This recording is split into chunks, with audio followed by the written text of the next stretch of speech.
Ce matin, le thème, c'est la coupe de bénédiction. Vous savez, ces derniers jours,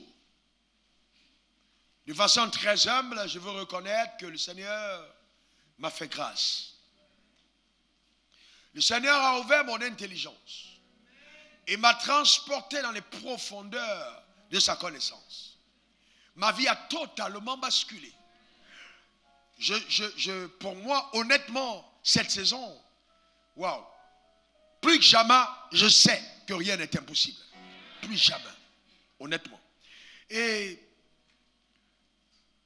cette révélation, de par les témoignages qui me sont déjà parvenus, les quelques témoignages que j'ai déjà reçus, même des pasteurs qui me disent, on a écouté ce message, homme de Dieu, vraiment, les écailles sont tombées de nos yeux. Et notre ministère ne sera plus jamais la même. Oui, le même. C'est vrai, c'est vrai. Pourquoi? Parce que cette série nous fait basculer dans la dimension élevée, justement, de la chrétienté. Surtout, la dimension mystérieuse de la foi. Et elle nous place au-dessus de toutes les forces mystiques. Ton amène m'embête. Donc, un sorcier ne peut plus te faire peur. Et non, c'est impossible. Pourquoi? Parce que la connaissance que tu as te place de facto au-dessus de lui. Et t'installe sérieusement les deux pieds sur la tête de l'ennemi, écrasant les scorpions et les serpents, sans aucune crainte. Et la gloire de Dieu par ta vie est révélée. Tu deviens donc un danger ambulant pour l'enfer. Une vraie terreur. C'est ce que ce message fait. Et une illustration parfaite de ce que Dieu a pensé quand il a créé l'homme. Dimanche prochain, ne sois pas absent parce que nous parlons vraiment de ce nouvel homme-là. Je vais être étonné. Allez, toi-même, tu vas être surpris de qui tu es. Par les choses évidentes qui se manifesteront au travers de ta vie. Oui. C'est pour ça que Dieu a insisté par son esprit, tandis que je priais, parce que mon souci en tant que pasteur et berger, c'est de constamment conduire le peuple sur le vers pâturage. Et le pâturage est vers quand le Seigneur lui-même est celui qui nous instruit sur quoi enseigner. Et donc, j'étais en train de demander à Dieu quelle nouvelle orientation donner dans sa présence. Et le Saint-Esprit m'a dit, je veux que tu insistes sur la révélation que je t'ai donnée. Et il m'a dit, communique-la au monde entier, fais-le savoir. Cette révélation apportera pour mon peuple une bénédiction incroyable. Et donc, j'ai demandé à tous les services de le faire. Le crier sur les toits pour permettre à l'église de passer en autre palier. En fait, un prophète de Dieu est aussi celui qui, dans la saison, écoute distinctement de Dieu et donne l'orientation prophétique sur le type de message à avoir. Les jours deviennent de plus en plus sombres, occultes. Vous devez aller à une autre dimension de la connaissance de Dieu. Et ça, c'est ce que vous recevez ce matin. La coupe de bénédiction.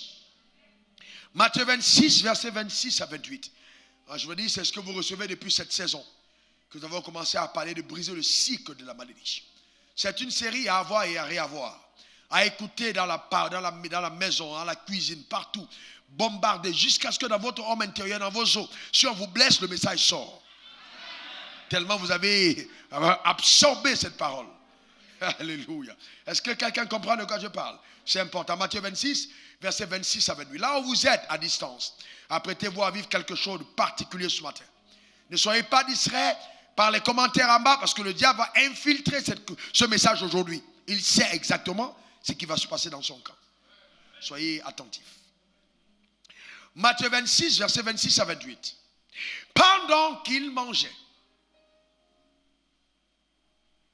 je rappelle que c'était justement la veille de son arrestation pour la crucifixion. Jésus prit du pain. Après avoir rendu grâce, il le rompit et le donna aux disciples en disant, prenez, mangez, ceci est mon corps. Et ensuite, il prit une coupe et après avoir rendu grâce, il la leur donna en disant, buvez-en tous. Car ceci est mon sang, le sang de l'alliance qui est répandu pour plusieurs pour la rémission des péchés. Voyez-vous l'instruction que le Seigneur Jésus donne ici à ses disciples, leur disant, ceci est mon corps, prenez et mangez, ceci est mon sang, prenez et buvez, était une instruction pas facile à accepter. Pourquoi? Parce qu'elle était une instruction qui était antiscripturaire selon la loi. La loi interdisait clairement à toute personne de consommer du sang. Revenons maintenant dans Lévitique. Lévitique 17, verset 10. La Bible dit, regardez, si un homme de la maison d'Israël, et je vous rappelle que tous les disciples qui étaient avec le Seigneur ce jour-là étaient de la maison d'Israël. On est d'accord? Alors il dit, ou des étrangers qui séjournent au milieu d'eux mangent du sang d'une espèce quelconque, je tournerai ma face contre celui qui mange le sang. C'est-à-dire, je ne regarderai même pas la personne qui mange le sang. Je serai en colère contre lui, parce qu'il aura consommé le sang. Et il dit, et je le retrancherai du milieu de son peuple. Donc, il a clairement, la parole annonce que consommer le sang était interdit. Pourquoi c'était interdit? Le verset 11 le dit, car l'âme de la chair est dans le sang. Reprenons la version en parole de vie. L'âme de la chair est dans le sang, la version parole de vie est plus explicite. Car la vie, car c'est dans le sang que se trouve la vie d'un être. C'est dans le sang que se trouve la vie d'un être. C'est-à-dire, vous prenez une grenouille, sa vie est dans son sang. Vous prenez un bœuf, sa vie est dans son sang. Vous prenez une vache, sa vie est dans son sang. Donc la Bible dit, si vous consommez le sang, vous êtes en train de prendre justement l'âme de cet animal ou de cette personne pour mettre en vous. Et donc, il interdisait qu'on consomme le sang. Donc, quand Jésus demande de boire du sang, il est en train de dire clairement, là, je vous demande de faire ce que la loi interdit de faire. C'est pourquoi, quand il a prêché ce message la première fois, plusieurs de ses disciples l'ont quitté. Parce que c'est un message terrible. Demander aux gens de manger sa chair et boire son sang, il avait là un argument clair, donnant à ses ennemis pour dire, on vous avait dit que ce gars est un sorcier, parce qu'il demande de faire ce que Dieu a interdit de faire. Sauf que les gens n'avaient pas compris quelle était la raison pour laquelle ce texte avait été donné par Dieu. On comprendra la fin du message. Voyez-vous, et c'est très important de le comprendre. Et aujourd'hui, je me suis rendu compte que dans l'église, on fait beaucoup de choses sans comprendre pourquoi on les fait. Les gens prennent le repas et on appelle Sainte Seine. Les gens disent on prend la Sainte Seine, on prend la communion. Ils ne comprennent pas ce que c'est. Ils sont allés passer des examens. Ils ont eu des examens. On dit bon, maintenant tu peux communier. Qu'est-ce que ça veut dire? Quelle est la révélation derrière? Quel est le sens? Quelle est la raison pour laquelle ce repas a été institué? Souvenez-vous que Jésus lui-même, il fait prendre le repas à la fête au moment de la Pâque. Cette fête de Pâques qui est la célébration de la sortie du peuple d'Israël d'Égypte, de 430 ans de captivité. Et Dieu a amené à Canaan, à la terre promise, justement par la puissance de la libération. Et la plaie, la 10e, qui a libéré ce peuple, était le sang qui avait été mis sur les deux poteaux et sur le linteau, qui était donc la symbolique du sang de l'agneau de Jésus qui plus tard allait être versé pour provoquer la libération. Je suis en train de parler à quelqu'un, quel que soit le nombre d'années qu'a duré ta captivité, j'annonce ce matin, si le diable est à ce diable, qu'il essaie encore de te retenir, le feu de Dieu descend dans ton camp pour te libérer et t'affranchir de cette oppression. Au nom puissant de Jésus, donne-moi le meilleur des amens. Aucune captivité ne tiendra. Ta libération est constatable et sera constatée. Ton amen m'embête. Alléluia. Amen. Que quelqu'un dise c'est ma portion. Vous savez, il y a des messages qu'il ne faut pas écouter religieusement. Vous devez pendant ce message librement vous lever et dire des choses. Parce que tout ce qui sera dit ce matin aura un impact fracassant dans le cas ennemi. Alléluia. Amen. Donc c'est important qu'on le comprenne. L'âme de la chair est dans son sang. C'est pour ça que certains de nos frères, nos cousins, depuis Ismaël jusqu'aujourd'hui, maintiennent, même les juifs aujourd'hui, maintiennent le rituel, manque de consommation du sang. Parce que dans le sang se trouve effectivement la vie. Et donc le sang joue un rôle très important dans le monde occulte. C'est vraiment une monnaie de transaction dans le monde surnaturel, le sang. Et partout on parle d'occultisme, de fétichisme, de magie, de sorcellerie, on parle du sang. Le sang. Voyez-vous, il faut le comprendre. Maintenant, je voudrais vous conduire sur 12 révélations importantes, voyez, sur la question de cette coupe de bénédiction, qu'il faut retenir et graver dans votre cœur. Premièrement, c'est que par le sang que nous avons de nos pères, nous appartenions légitimement, j'ai dit appartenions pour ceux qui ont cru, appartenons pour ceux qui n'ont pas cru, légitimement au diable. Amen. 1 Jean 3 verset 8.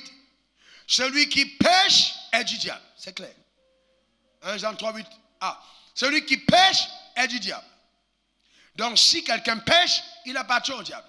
Le péché t'inscrit justement dans la lignée des fils de Satan. Celui qui pêche est du diable.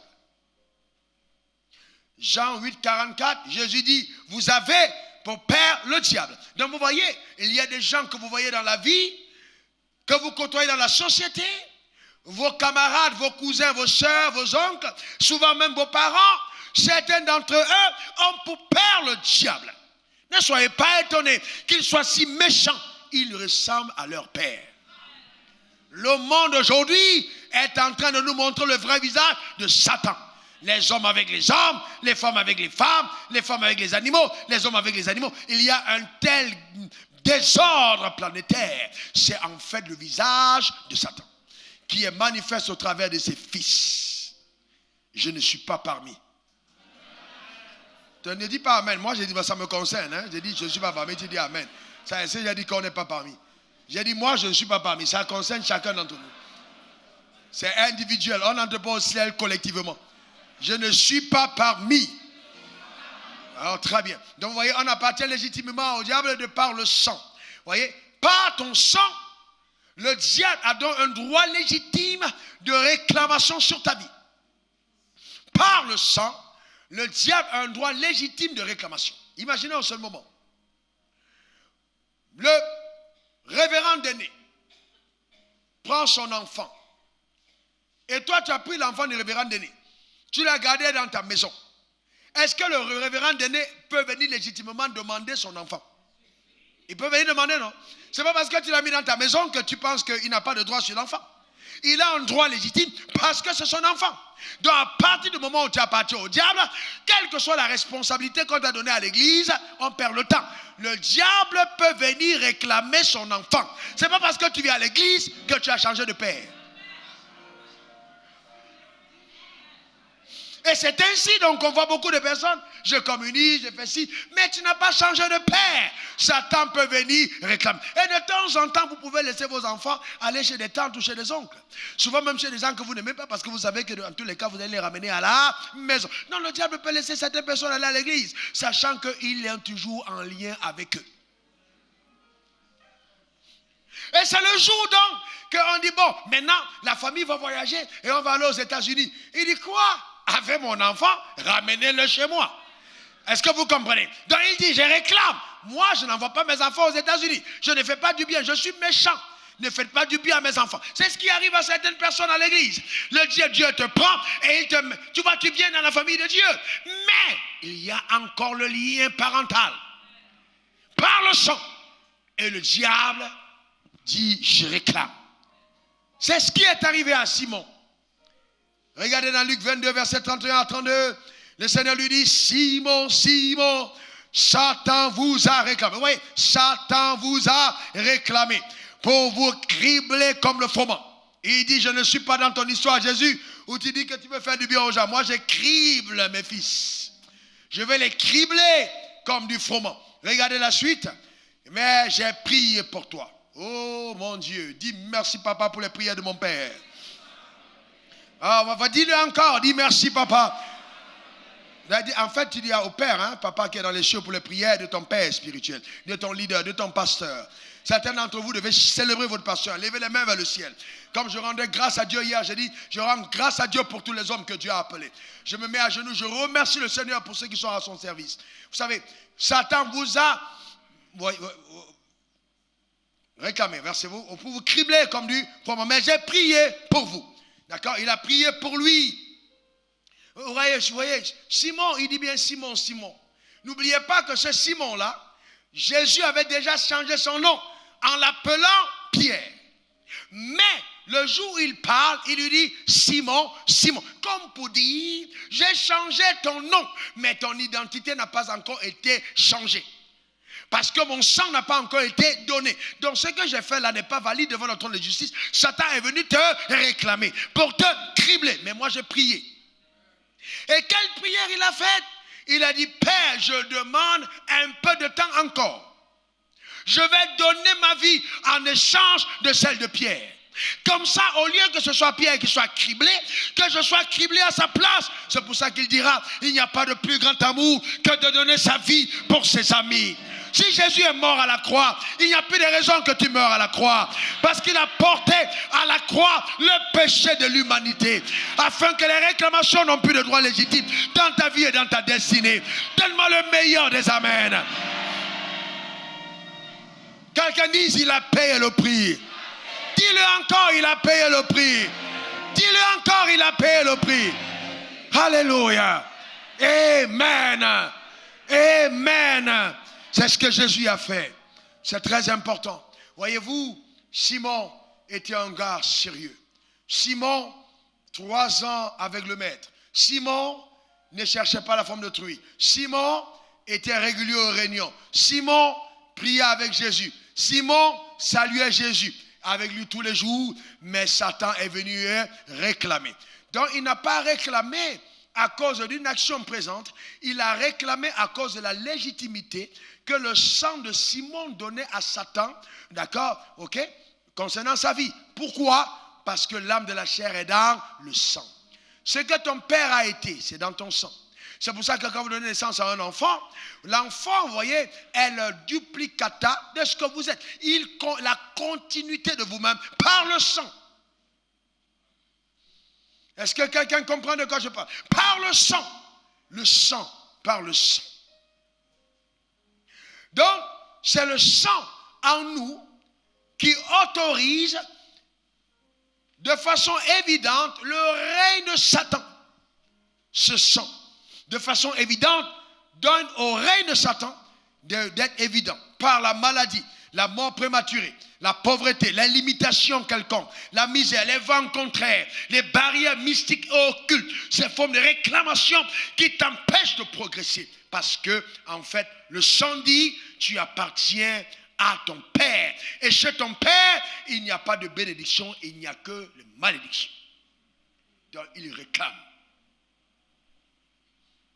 Vous voyez des gens, ils font des efforts dans la vie. Ils se battent, ils se débattent, mais les résultats ne sont jamais éloquents. Pourquoi? Parce qu'ils sont victimes des réclamations. Elle est belle, elle s'habille bien, elle sent bien, elle est engagée, elle parle en langue, elle aime Dieu. Mais chaque fois qu'un homme s'intéresse à elle, à la dernière minute, il y a toujours un problème. Mais qu'est-ce qui se passe? C'est pas qu'elle est mauvaise, mais c'est qu'il y a quelque chose qui indique qu'elle ne rentrera pas dans cette bénédiction. Ce matin, le couvercle va sauter. Ton amen m'embête. Alors, regardez ceci. Regardez ceci. Voyez, certains d'entre nous, souvent, nous ne comprenons pas bien ce qui se passe. Notez bien au point numéro 4, que tout croyant qui ignorent, reste là en face, c'est pas moi que tu montres, mon frère. Tout croyant qui ignore la réalité spirituelle que je suis en train d'annoncer en des mots simples, par révélation, comprenez-moi, à un certain moment de sa vie, peut être traumatisé. Oh ouais. C'est comme ça que vous voyez des personnes, elles étaient engagées, elles étaient en feu. Et puis à un certain moment, elles sont découragées, comme une forme d'agonie spirituelle. La personne commence à vous dire, mais est-ce que c'est la même sœur? Est-ce que c'est le même frère? J'ai vu des personnes qui se sont même retrouvées dans des bars, dans des boîtes de nuit, et qui ont laissé la foi, alors qu'elles étaient zélées pour les choses de Dieu. Mais qu'est-ce qui s'est passé? À un certain moment, elles ont mal géré les réclamations. Regardez, ça c'est le chrétien X, ou alors Ruben. Il a qui est là, d'accord? Et là, Ruben mène sa vie normale. Et Ruben entend dire que des personnes vivent des situations délicates dans leur vie, et Ruben dit, je n'ai pas ce genre de problème. Il est encore à cette étape. À cette étape, vous laissez ça auprès de nos oiseaux. Les oiseaux viennent à côté, ils ne s'intéressent pas à ça. Parce qu'à cette étape, les oiseaux ne viennent pas. C'est à cette étape-là. Maintenant, vous mettez Ruben en terre. Ruben grandit, Ruben se développe. Et puis, à un certain moment, Ruben arrive à cette étape de sa croissance. Ça peut être 15 ans, ça peut être 20 ans, ça peut être 25 ans, ça peut être 30 ans. À partir de cet instant, Ruben commence à porter des petites fleurs. Les oiseaux s'intéressent. Mais alors, le Ruben que vous avez connu avant, c'est le même Ruben qui est là aujourd'hui.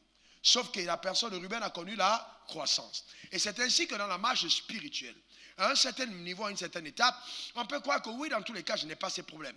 Et commencer souvent même à se moquer des personnes qui traversent des moments difficiles. Mais on ne se rend pas compte que nous, notre réclamation n'est pas encore arrivée. Voyez-vous, si par exemple vous dites, la malédiction disait que non, personne dans cette famille ne travaillera. Aussi longtemps que tu es étudiant, tu ne comprendras pas. Tu vas prendre tous tes diplômes, tu seras même premier. Mais jamais tu n'auras l'emploi parce qu'elle était ciblée. Empêcher le travail. Donc la barrière, c'est au niveau du travail. Et puis alors, où personne ici ne jouera de son argent. Aussi longtemps que tu n'as pas l'argent, tu ne comprendras pas ce que c'est que la poche percée. Si ta poche est percée et que tu ne mets pas quelque chose, tu ne sauras pas qu'elle est percée. C'est quand l'argent arrive, maintenant tu ne sais pas où ça part. Tu gagnes des millions, mais j'ai entendu, oh, je ne sais pas ce que je fais de mon argent. Tu es misérable. Pourquoi? Parce que derrière, il y a des forces occultes qui sont là pour t'empêcher de jouir de ton argent. Ou alors, on dit, même si elle se marie, même s'il se marie, il ne sera jamais heureux. Ce sont les réclamations. Et c'est comme ça que de génération en génération, les gens croupissent sous les mêmes problèmes. Voyez-vous? Voyez? Pourquoi? Parce que ça se révèle à un certain niveau de ta marche. Mais je suis venu t'annoncer, au nom suprême de Jésus, que ça prend fin totalement dans ta vie. Ton amen m'embête. Tu as droit à une vie de bonheur. Dis amen. Voyez-vous? Et c'est pourquoi, si vous ignorez cette réalité, en point 4, hein, je vous garantis que ça va être une sérieuse agonie spirituelle. Jean 1, verset 29. Le plus grand des prophètes et des femmes, Jean-Baptiste, quand il a vu Jésus, la Bible dit, il dit, voici l'agneau de Dieu. Voici l'agneau de Dieu. Voici l'agneau de Dieu. Il n'a pas dit le prophète de Dieu, il n'a pas dit le Messie simplement, mais il dit l'agneau. C'est-à-dire que quand il a regardé à Jean-Baptiste, il était en train de voir, pas simplement Jésus, mais il était en train de voir le sang de Jésus. Donc il regardait à l'agneau. N'oubliez pas qu'en Israël, avant la sortie pour aller justement au désert, on avait demandé qu'un agneau soit immolé justement pour chaque maison. Donc là maintenant, lui, il dit, nous avions pris des agneaux avant pour nous protéger et sortir d'Égypte, mais maintenant voilà l'agneau que Dieu, lui, il a envoyé pour ôter les péchés du monde. Quelqu'un dit gloire à Dieu. Dis-le encore. Alléluia. Donc aujourd'hui, pour le monde, le péché n'est pas simplement l'acte que je pose, mais c'est la méconnaissance de l'agneau envoyé pour résoudre le problème du monde. Jean 16, verset 9. Alléluia. Amen. C'est très important de le comprendre. Très important de le comprendre. Est-ce que quelqu'un est avec moi? Très important. Voyez-vous, Judas lui-même a prophétisé sur la personne de Jésus. Matthieu 27, verset 3 à 4. Oh, mais pasteur, comment est-ce possible? Judas l'a trahi. Oui, mais après l'avoir trahi, il lui-même l'a prophétisé sur Jésus. Matthieu 27, 3 à 4, regardez ce qui est écrit. La Bible dit alors Judas, qu'il avait livré, voyant qu'il était condamné, se repentit. Qu'est-ce que Judas a fait? Il y a beaucoup d'entre vous, vous avez besoin de repentance. Judas s'est repenti. Qu'est-ce que Judas a fait? Il s'est repenti. Ça, c'est un autre débat. Il s'est repenti. Et il a rapporté les 30 pièces. Il n'est pas allé dépenser. Il a rapporté les 30 pièces. Certains d'entre vous, vous avez fait des coups bas, mais vous n'êtes pas venus remettre. Il a rapporté les 30 pièces. C'est pas ce qu'il a fait? Maintenant, aux principaux sacrificateurs et aux anciens, il a dit, écoutez, regardez ce que j'ai péché en livrant Jésus. C'est ce qu'il a dit? Qu'est-ce qu'il a dit? J'ai péché en livrant le sang. Donc il a pris une révélation sur le fait qu'en le donnant, il était en train de donner le sang de Jésus. J'ai péché en livrant le sang innocent. Voyez-vous? J'ai livré le sang innocent. Donc là, c'est la dimension prophétique. J'ai livré le sang innocent. Et ce qui est important de comprendre, c'est que le texte qu'on a lu dans Matthieu 26 nous amène dans une dimension terriblement, permettez le mot pour ceux qui sont toujours regardants sur les petits détails, mystique de la vie avec Dieu. Mystique dans le sens de mystérieux. Parce que souvent quand on dit mystique, les gens pensent toujours satanique. Non, côté mystérieux, le mystère derrière. Est-ce que vous savez, en point numéro 5, que Jésus, avant de mourir, s'était déjà livré spirituellement? Écoutez-moi très bien. Quand il dit, ceci est mon corps, prenez et mangez. Est-ce que c'était vraiment son corps? Non, je vous pose une question. Qui dit que Jésus ment? Qui dit que Jésus dit la vérité? Très bien. Mais qu'est-ce qu'il a donné? C'était quoi? Le pain. C'était quoi? Le pain. Qu'est-ce qui se passe en sorcellerie? Les gens s'asseyent. Ils prennent un corps. On le découpe. Et on prend la cuisse, on mange. Et on dit, on est en train de manger à Joa. On prend le pied, on dit qu'on est en train de manger. Donc, quand la personne mange la tête, c'est ta tête qu'on mange. Mais est-ce que tu es mort? Non. On te mange avant ta mort. Donc, qu'est-ce que Jésus a fait? Il s'est livré et il s'est fait consommer avant de mourir. Donc, c'est un acte spirituel intense, exactement comme les gens font en sorcellerie. Et quand les gens consomment quelqu'un en sorcellerie, ils deviennent puissants. Parce qu'ils prennent le sang de la personne pour monter en grade. Et Jésus dit, je m'en vais. Je vais vous placer au-dessus de toutes les dominations. C'est pourquoi je vais vous donner un repas qui va vous permettre d'agir au-dessus de toutes les forces mystiques. Comme ça, personne ne pourra vous résister. Vous serez la classe supérieure des humains, opérant dans la divinité. C'est pourquoi prenez mon corps et mangez. Prenez mon sang et buvez. Cette nuit-là, ce n'est pas une simple affaire. Les gens sont entrés dans une autre dimension.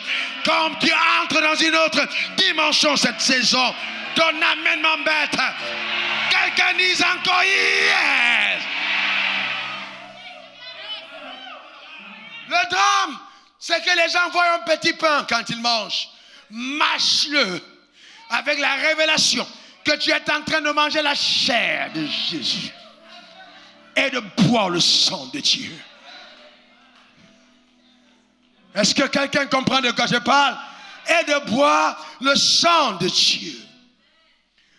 Quand tu bois en point 6, le sang de Jésus, c'est son âme que tu manges pour avoir la vie de Dieu. Waouh! Quand tu manges le repas d'alliance, le pain et boire le sang de Jésus, c'est son âme que tu manges pour avoir la vie de Dieu. Ce n'est pas moi qui dis, c'est lui qui le dit, Jean 6, verset 53. Jésus leur dit, en vérité, je vous le dis, si vous ne mangez pas la chair du Fils de l'homme, et si vous ne buvez son sang, vous n'avez point la vie en vous-même. Celui qui mange ma chair et qui boit mon sang a la vie éternelle, et je le ressusciterai au dernier jour. Dans la vie que tu retiens, que tu obtiens, c'est la vie de Dieu. Quelqu'un dit la vie de Dieu. Quelqu'un dit c'est la vie de Dieu. Alléluia. Un jeune homme de 10 ans, Hugo, reconnu dans le quartier comme étant un dur. Même sa mère et son père avaient peur de lui. Hugo fait la terreur du quartier parce que Hugo est reconnu comme un grand sorcier. S'il vient à la boutique et les gens sont en rats, tout le monde laisse passer Hugo. Parce que si Hugo te regarde et se fâche, tu fais un accident le lendemain. Donc tout le monde a peur de Hugo. Hugo n'a que 10 ans. Et tout le monde sait que ce gars est dangereux. On sait qu'il a une puissance. Pourquoi? Parce que dans le ventre de sa mère, ou même tout jeune, on a fait manger à Hugo un repas. On l'a initié. Hugo n'est pas allé à l'université de la sorcellerie. Est-ce que ça existe? Je vous demande, ça existe? Vous avez déjà vu université de sorcellerie? Non, ça n'existe pas. Mais est-ce qu'il n'y a pas de sorciers? Vous avez déjà vu académie supérieure de sorcellerie? Non. Mais est-ce qu'il n'y a pas de sorciers? Pourquoi est-ce que vous pensez qu'on devient puissant parce qu'on sort de l'école de théologie? Non, je vous demande. Pourquoi vous pensez qu'un croyant devient puissant parce qu'il est diplômé de l'école de théologie? Non, la théologie te donne une connaissance intellectuelle. Mais ce qui t'amène à une autre dimension. Ah, quelqu'un n'a pas compris de quoi je parle. Ce n'est pas la théologie. Est-ce que quelqu'un comprend de quoi je parle? C'est le repas d'alliance. Hugo a mangé un petit repas et il voyage, il va en Chine. Il exécute les gens en France. Il bloque les affaires des gens au Soudan alors que Hugo est au Cameroun. Comment est-ce possible que le petit Hugo puisse faire de tels exploits avec un repas qu'il a mangé la nuit? Mais toi et moi, on ne mange pas ce repas la nuit. Est-ce que quelqu'un comprend de quoi je parle? On le mange en plein jour. Donc si Hugo a pu être initié dans le monde occulte à cette dimension de force, à plus forte raison, Raoul Wafo. Appelle ton propre nom. Vous voyez? Donc le problème c'est que aujourd'hui les croyants sont plus conscients de la force de l'ennemi sans savoir ce qu'ils sont. Quand il dit tout pouvoir m'a été donné dans le ciel et sur la terre, je vous le donne, il sait de quoi il parle. Quelqu'un dit tout pouvoir. Quelqu'un dise encore tout pouvoir. Il n'y a aucun sorcier qui peut m'atteindre. Non, je suis sérieux. Aucun mystique ne peut m'atteindre. Est-ce que quelqu'un comprend de quoi je parle? À un certain niveau dans le monde spirituel, on te demande le sang. Ouais. Vous entrez au départ, vous dites non, c'est des affaires. Oui, mais après, on dit cotisation. Après, on dit bon, maintenant, donne ta mère, donne ton père, donne ton enfant. Et vous voyez, les gens deviennent fous. Les gens deviennent folles. Parce qu'on a déjà consommé la personne dans le monde occulte. Et il y a des gens, vous les saluez au marché, mais ils sont déjà mangés. On t'a déjà mangé, c'est-à-dire quand on te mange, on t'a attaché. Et on attend décembre pour fêter. Mais si c'est ton cas, ils ne t'auront pas. Quelqu'un n'a pas compris. C'est pourquoi quand on t'a déjà mangé, on ne peut plus rien faire que de te remplacer. Jésus s'était déjà livré. Donc, il devait mourir. Il devait mourir parce qu'il s'est fait manger avant de mourir. Vous savez, on meurt d'abord spirituellement avant de mourir physiquement. Mais ta mort programmée est déprogrammée. Ton amènement bête. Est-ce que quelqu'un comprend de quoi je parle? Cela ne t'arrivera pas. Dis un bon amen. Dis un bon amen. Amen. Nous faisons la délivrance, nous prions pour des gens. J'ai vu des gens, tu pries pour eux. Tu parles, on a dit sors. Je ne le sens pas. Je ne le sens pas. Le gars, ou bien c'est une fille, mais elle parle comme un vieux. Qui es-tu? Elle m'appartient. Je suis son grand-père. Monaco. Je ne sors pas, je ne sors pas. Et vous savez, le diable, il est têtu. Il dit, je ne pars pas, il m'appartient. Pourquoi est-ce qu'il dit, il m'appartient? À toi des alliances que tu n'as aucun droit de me faire sortir. C'est là où tu dis, oh nom de Jésus. Non, je pars. Pardon, laissez-moi partir. Sors. Oui. Et la personne se réveille. Elle dit, j'étais où? Tu étais où? Comment? Le démon est parti. Est-ce que quelqu'un comprend de quoi je parle? Eh ouais. Mais comment est-ce que... Vous voyez, il est entré, il habitait. Vous voyez, c'est pourquoi il y a des gens qui sont habités par leur oncle, par leur tante. Vous voyez des femmes. En certains moments, elles se comportent comme les hommes. Rudes. Comme ça, vous les voyez. À la maison, là, le mari s'amuse, elle peut sortir en... c'est-à-dire, elle est dans l'âme, là, c'est un homme. En certains moments, elle peut être mal à l'aise d'être avec une femme, parce qu'en fait, c'est un homme. C'est un homme qui est en elle. Donc, c'est normal qu'elle ait les inclinaisons pour aller chercher une femme. Parce qu'elle habitait par un homme. C'est l'âme dedans. C'est la vie qu'elle a dedans. C'est la vie d'un homme. C'est pas la vie. Je me sens homme. C'est un démon qui est dedans. On doit t'évacuer. Au nom puissant de Jésus. Quelqu'un me donne le meilleur des amens. Voyez-vous? Et donc maintenant, si tu as mangé un Jésus et que tu as bu l'âme et que Jésus dit celui qui me mange, j'habite en lui. Donc si tu viens faire la délivrance de Wafo, Jésus répond. Tu attaques Wafo, qui va sortir? Je suis Jésus que tu persécutes. Je suis Jésus que tu persécutes. Je suis Jésus que tu persécutes. Est-ce que quelqu'un... Je suis Jésus. Ouais, pourquoi? Parce que si tu veux faire ma délivrance, Jésus répond. Donc c'est pour ça que l'apôtre Paul dit, si je vis, ce n'est plus moi qui vis, mais c'est Christ qui vit. Est-ce que quelqu'un comprend de quoi je parle? Que quelqu'un dit, c'est ma portion. Yes! C'est ma portion. Yes! C'est mon héritage. Alléluia. Amen. Voilà, c'est ça le partage. Et non, et le repas d'alliance, quand nous le prenons, c'est un mémorial. C'est un mémorial. C'est-à-dire, quand on le prend, on doit se souvenir de ce qui s'est passé. Quand on dresse un mémorial, c'est le fait de ne jamais oublier ce qui s'est passé. Comme les mémorials aux morts qui ont libéré peut-être l'Afrique. Ici en Afrique, on prend des noms, on donne Latry. On ne sait même pas ce qu'il a fait.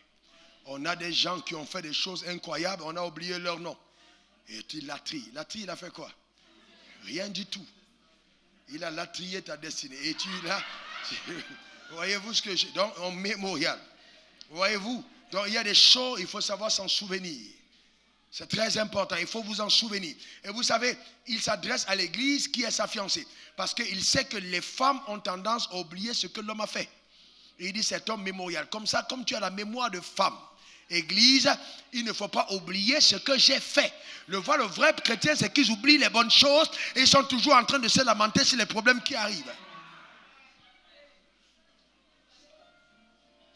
Les gens qui ne sont pas mariés ne comprennent pas bien. Mais préparez-vous à ça dans tous les cas. C'est quelqu'un qui comprend le mémorial. C'est pour ça qu'il est important pour un mari d'avoir un mémorial constant. Donc une fois que la femme commence à se plaindre, tu déroules le mémorial. Voilà, oui, c'est le mémorial. Pour te rappeler ce qui a déjà été fait. C'est important. C'est très important. Donc le repas d'alliance est un mémorial. D'accord? 1 Corinthiens 11, verset 24 à 25. Et après avoir rendu grâce, le rompit et dit, ceci est mon corps qui est rompu pour vous. Faites ceci en mémoire. Faites ceci en mémoire. Faites ceci en mémoire. En d'autres termes, quand les temps sont difficiles, ne pensez pas que Dieu vous a oublié. Souvenez-vous que la victoire est déjà acquise. Faites ceci en mémoire pour vous rappeler de ce qui a été fait. C'est ça la mémoire. Mais combien de croyants prennent le repas d'alliance dans cette dynamique en mémoire de moi?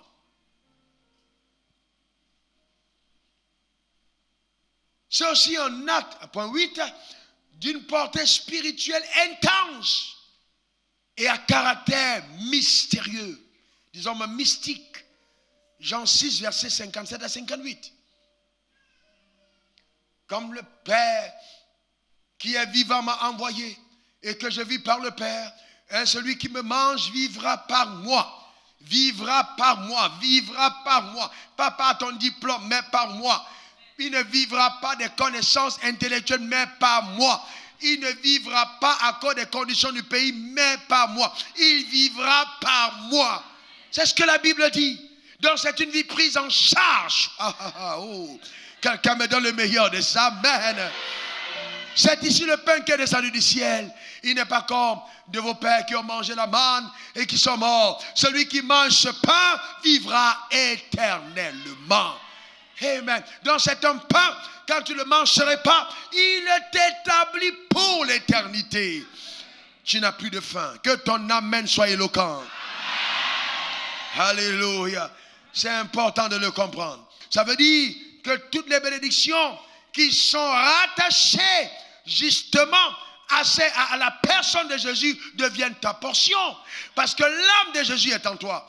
Donc ça veut dire que si Dieu veut faire du bien à Jésus pour son obéissance, il le fera à toi parce qu'il voit ton âme. C'est pour ça que la Bible dit tout ce que vous demandez au Père à mon nom. Donc un croyant ne vit plus par son propre nom, il vit par le nom de Jésus. Alléluia. C'est ça ta portion. Et ce sont des vérités que le diable ne veut pas que tu saches. Vous voyez? Ensuite, ce repas d'alliance, en plus d'être un mémorial, établit une alliance. Quelqu'un dit alliance. Quelqu'un dit alliance. Il dit ceci est mon sang. Matthieu 26, verset 28. Le sang de l'alliance qui est répandu pour plusieurs pour la rémission du péché. Voyez-vous, répandu pour plusieurs. Maintenant, regardez ce que j'expliquais au début. Dans Lévitique 17, 10, 11, la Bible dit que celui qui allait boire le sang allait être retranché du peuple et Dieu allait détourner son visage de lui. N'est-ce pas? Maintenant, quand tu prends ce sang, au lieu que le visage soit détourné et que Dieu ne te regarde pas, le visage de Dieu est retourné. Donc lui qui ne te regardait pas commence à te regarder. L'attention de Dieu est sur ta personne. Et maintenant, toi qui n'appartenais pas à la famille, tu es retranché de ta famille pour être greffé à la famille de Dieu. Maintenant, les conséquences qui s'abattaient sur ta famille n'ont plus d'impact sur ta vie. Parce que tu appartiens à la famille de Dieu. Maintenant, frères et sœurs, est-ce que la famille de Dieu est maudite? Non, tu n'as pas compris de quoi tu... Est-ce que la famille de Dieu est maudite? Dans la famille de Dieu, Dieu reconnaît une seule personne qui a obéi. La personne s'appelle Jésus. Et tout ce que nous obtenons, c'est par la grâce. Car Jésus a payé le prix pour nous. Alléluia. N'oubliez pas que la Bible dit, si tu es obéissant, voici les bénédictions qui seront en partage. Mais maintenant, ce n'est pas de moi qu'il s'agit. Il y a une seule personne qui a obéi. Il s'appelle... Oh, ça m'embête, dis-le encore. Que le diable l'entende. Dis-le encore une fois. Crie-le une fois. Oh, dis-le encore. Dis-le plus fort. Dis encore. Alléluia. Il a payé pour toi. Donc, à cause de lui, les bénédictions rattachées à l'obéissance deviennent ton partage. Reçois-les. Reçois-les. Reçois-les.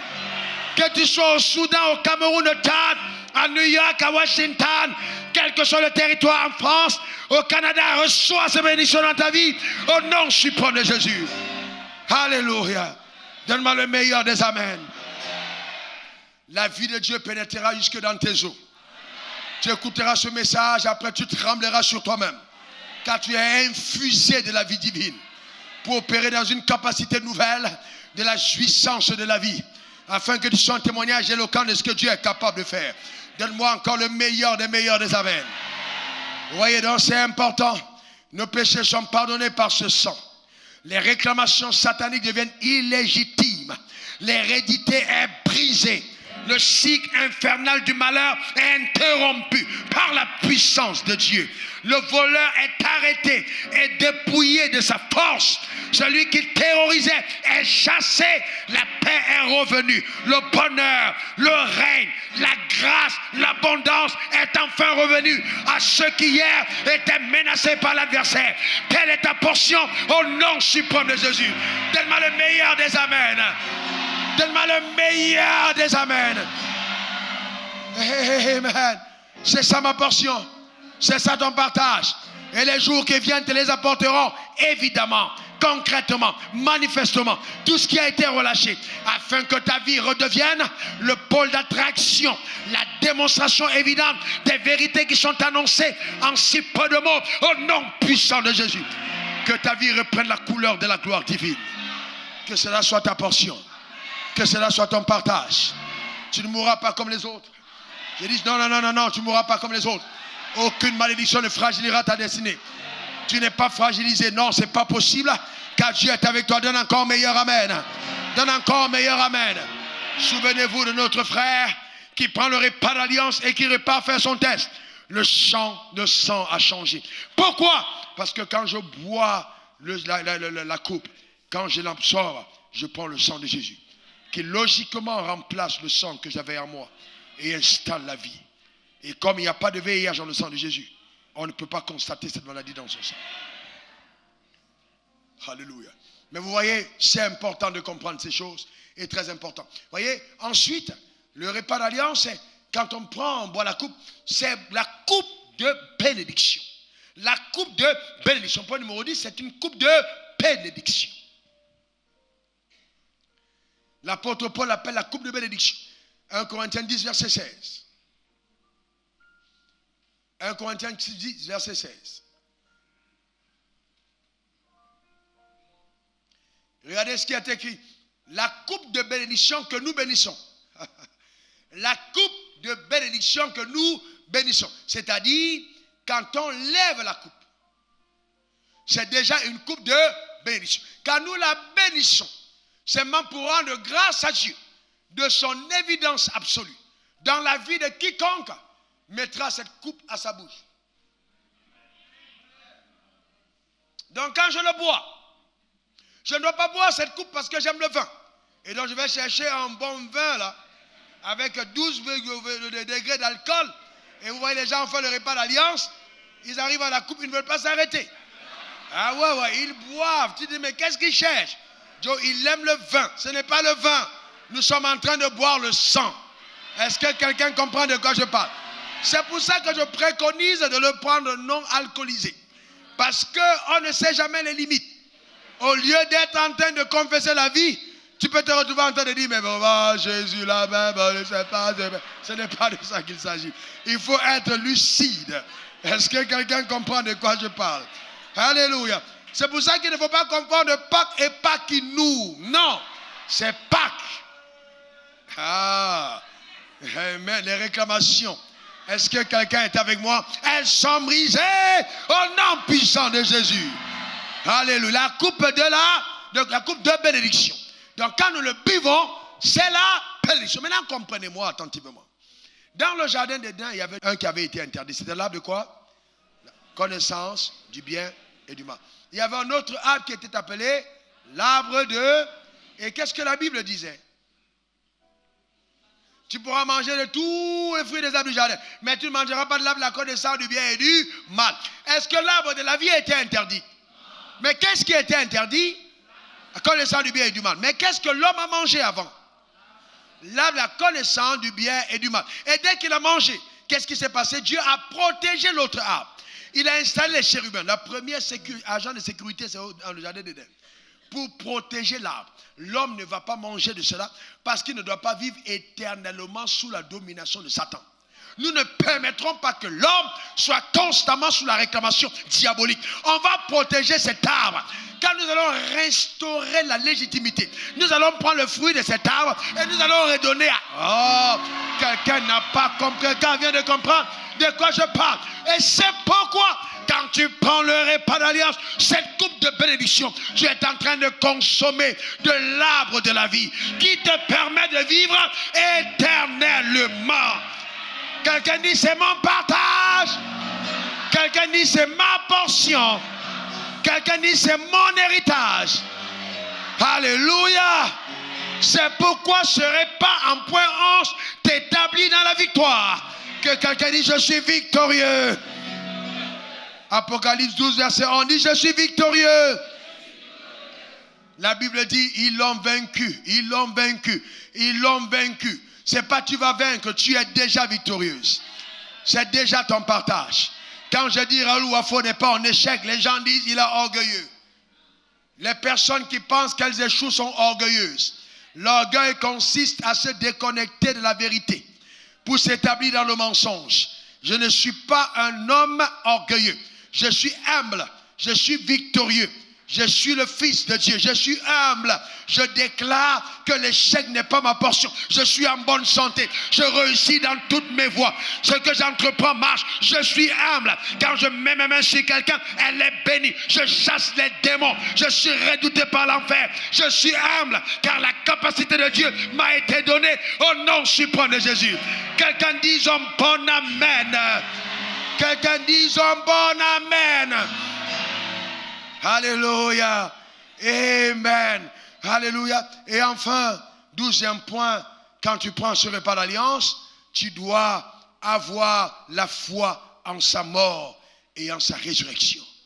Parce que n'oubliez pas qu'en fait le fondement même de la religion, c'est la mort.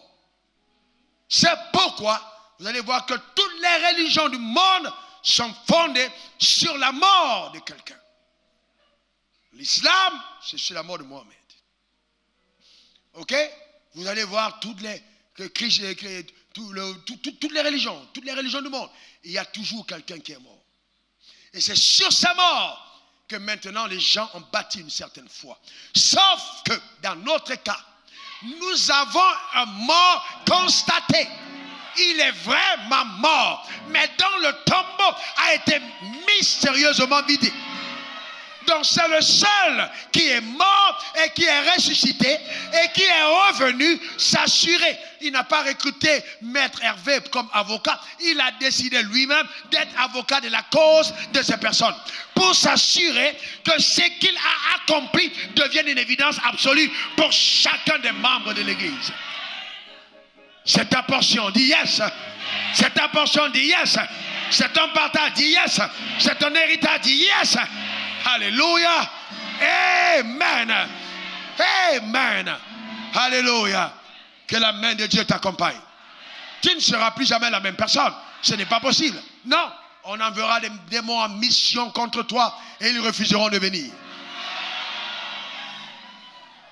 Alléluia. Est-ce que tu crois en Dieu? Est-ce que tu crois en Jésus? Cela est ta portion.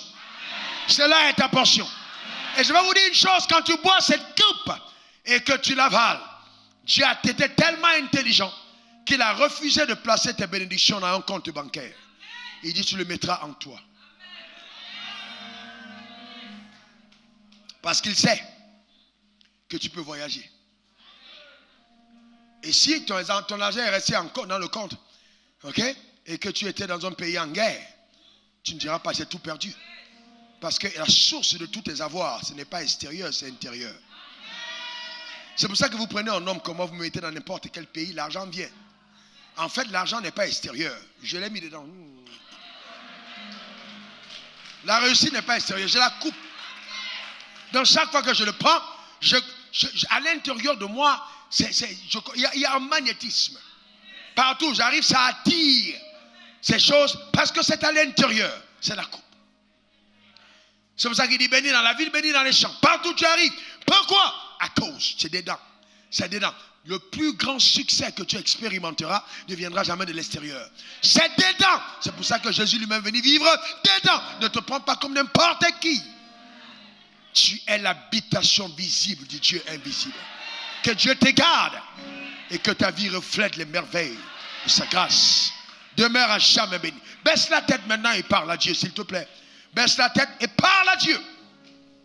Là où tu te trouves actuellement, quel que soit ce qui mine ton corps, maladie incurable, quel que soit le mal auquel tu es confronté, parle par la foi maintenant et déclare ta victoire. Ce mari de nuit ne reviendra plus chez toi. Cette oppression nocturne cesse maintenant. Cette tragédie dans ta famille, cette personne qui souffre d'insuffisance, cette personne qui est aliénée, je déclare la victoire dans ta famille au nom suprême de Jésus. Tu te marieras, oui. Tu auras des enfants, oui. Tu seras épanoui. Tes affaires marcheront à cause du prix que Jésus a payé à la croix pour ta vie. Parle à Dieu. Parle à Dieu, parle à Dieu.